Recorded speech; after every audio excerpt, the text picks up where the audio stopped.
Hi guys, welcome back to my channel. I'm Victoria from Keep It Holistic, where I talk about healthy living, motherhood, and more. And today I'm going to be talking about how to find a good midwife.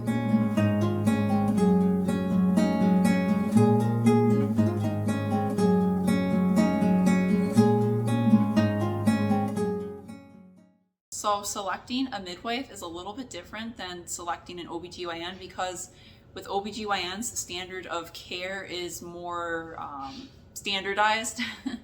So OBGYNs go through a very similar educational process where they go get their bachelor's, they go to medical school, they have residency, they have the similar levels of training, and they're trained in like surgery and stuff, C-sections. They know how to do that kind of stuff, and it's very similar no matter what doctor you go to. The main difference I would say between OBGYNs is going to be maybe like personality is going to be a little bit different. So that's something to think about when you're selecting an OBGYN, and you don't have to think as much about it.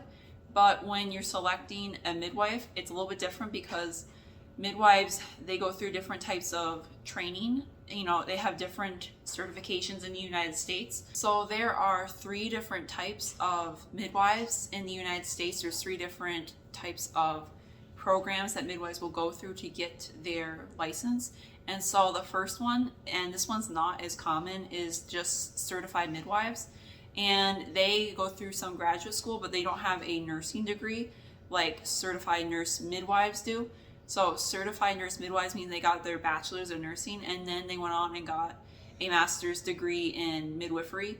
So these types of midwives have the highest level of training. They are going to be a little bit more medical and a little bit more similar to OBGYNs, but they don't have all the training that OBGYNs do. Usually you see these types of midwives in hospital settings, but actually I am seeing one right now and gonna either have a birth center birth or a home birth. We haven't decided yet. So she does do home births, but she is a certified nurse midwife. And then there's also, for our second daughter, we had a certified professional midwife.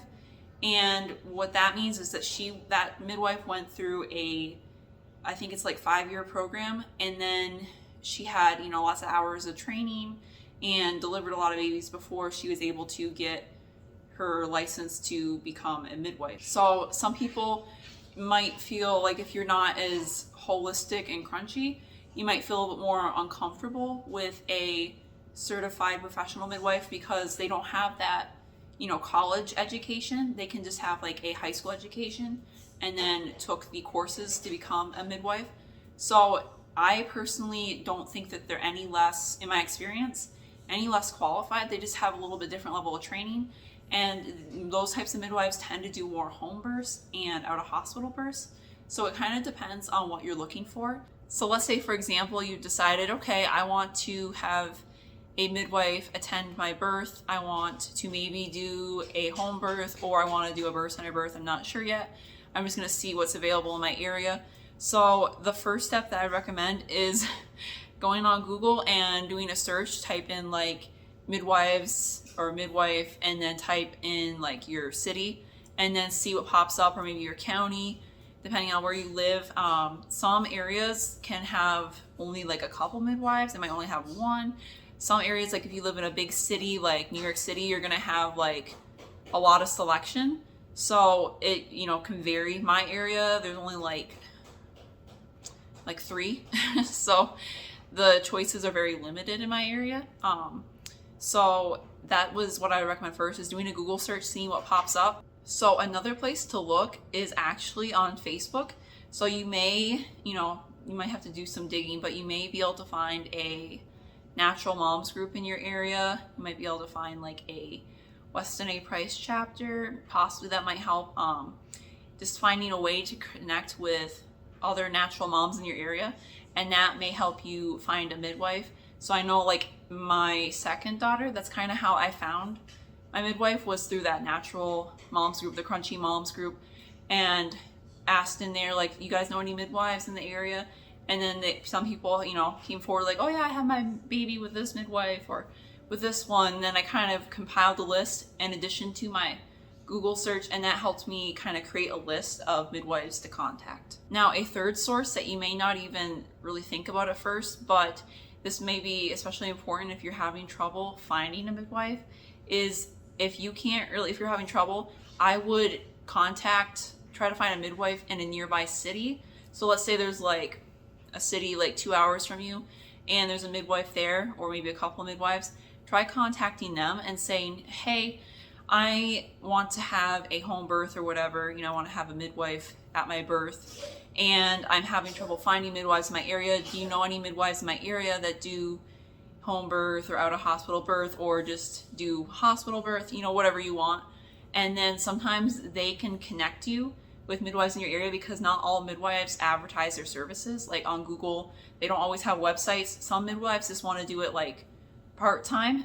So they only want to see like maybe 2 people a month, so they won't advertise online. So if you are interested in having a hospital birth with a midwife, then something you can also do is contact the hospital and then try to see what midwives they have there instead of trying to hunt down a specific midwife. That can be helpful. And then I'm also going to link some helpful resources down below. There are different organizations and stuff that certify midwives, and they'll have a list of midwives sometimes too. There'll be like a list of, like a website that has a list of midwives in your state, and that can help you narrow down and see who is certified to do birth in your state. So something that is really important once you have created this list of names and phone numbers is I would be prepared before you call them. Like have a list of questions, and I'll talk about some questions that you could ask in a second, but you might have some personalized questions, like maybe in your last birth or your last pregnancy you had like gestational diabetes. Ask that midwife, like, okay, how do you handle gestational diabetes? How do you do the testing for it? I had it in my last pregnancy. And then they will be able to tell you, like, okay, like for example, some midwives will do like have you eat like a pancake breakfast or something and then do the test, and some midwives will want you to do the drink and then do the test. So it kind of depends on what their practices are. So make sure you have a list ready, and then also have a blank piece of paper and pen ready, because in that phone call you're going to get a lot of information and you'll want to be able to write it down. And you probably will be calling a couple different people, and sometimes the information can get jumbled in your head. So it's really important to be writing things down as they're talking to you. You're gonna have different questions based on your own personal situation. Some common ones to ask your midwife are gonna be like, what are their certification, their level of education, how many babies they've delivered, what types of settings they deliver in. Obviously you want to know, like, okay, do they do home birth if you want to do a home birth, or do they have hospital privileges? Do they work with an OBGYN? Most midwives will have a OBGYN that they work with. So if something like is a little bit out of their scope of expertise, then they'll consult that OBGYN. So you want to find out who that is. You also want to know like what kind of birth services they offer. Do they let you move around? Do you eat? Most of the time they say yes. If it's a midwife, a birth with a midwife. Do they do water birth? Do they do VBACs, which is vaginal births after cesarean? So if you had a C-section before and want to have a vaginal delivery this time, it's important to find somebody who will allow you to do that. Something that was really important for me was I wanted to know like what kind of interventions do they do, what kind of procedures they have. Do they have policies that like require you to do certain things if you see them for care? So for example, the midwife we're seeing right now requires you to get antibiotics for GBS, which is group B strep. If you test positive for that, she requires you to get antibiotics, where the midwife we were seeing before, who was a little more natural, would let you opt out of it if you wanted to. They would inform you about the risks and then let you sign like a form, and then you didn't have to get the antibiotics. So that kind of thing can vary, especially if you're seeing like a more like a certified nurse midwife, like I'm seeing this pregnancy. They can have certain policies and stuff. Sometimes they'll say like, if you develop like this condition, I cannot see you anymore for care. You'll have to transfer care. So that's really important because that can influence the type of care that you receive. You can ask things like, okay, what kind of, do you require anything for newborns? Like, do they have to get the antibiotic eye ointment, for example? What kind of tests you do on the newborn? How long you're going to be staying at the birth center if you're having a birth center birth or a hospital birth. Some other things to ask are going to be like, how long do you let moms go past their due date before you transfer their care? A lot of times, it'll be like 42 weeks.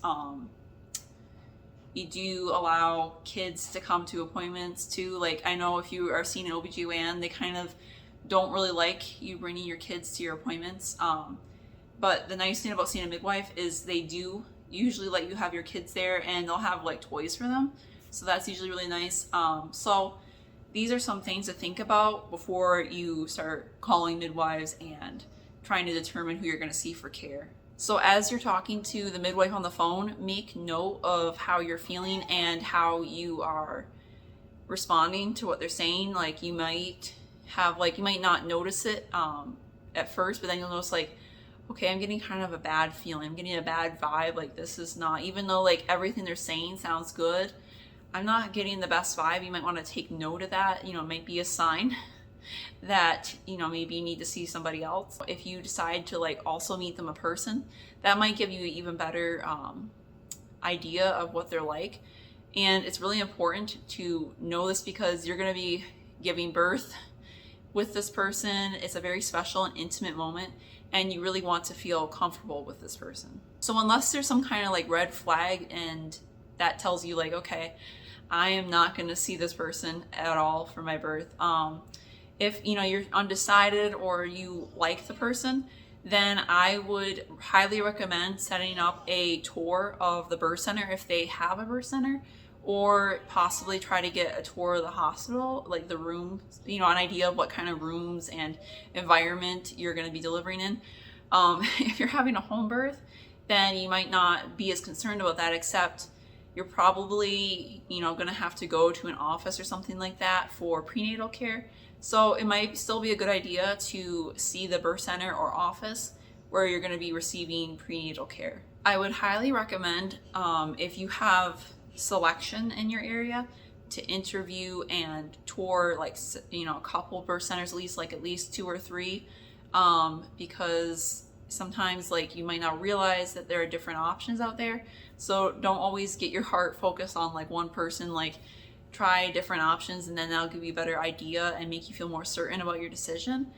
And then also I recommend taking your time. Don't feel rushed. Like, sometimes certain people, like, their personality might make you feel like, okay, I gotta make a decision like this week, or I gotta make a decision in the next couple of days.